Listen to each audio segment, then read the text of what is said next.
হত্যাকাণ্ড ব্যবসায়ী সোহাগকে নিয়ে সেই রিপোর্টটি আমাদের হাতে এসেছে, আমরা এখন সেটি একটু দেখাতে চাই।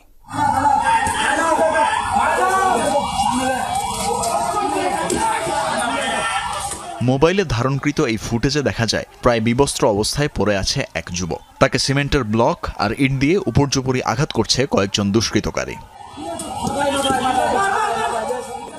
এই ঘটনার আরেকটি সিসি ক্যামেরার ফুটেজে দেখা যায় বুধবার সন্ধ্যা 6টার দিকে মিটফোর্ড হাসপাতালের 3 নম্বর ফটকের সামনে কিছু মানুষের জটলা। কয়েক মিনিট পর ওই যুবকের রক্তাক্ত মরদেহ টেনে মূল সড়কে নিয়ে আসে দুইজন। নিথর দেহের উপর উঠে তাদেরকে পৈশাচিকভাবে উল্লাস করতে দেখা যায়।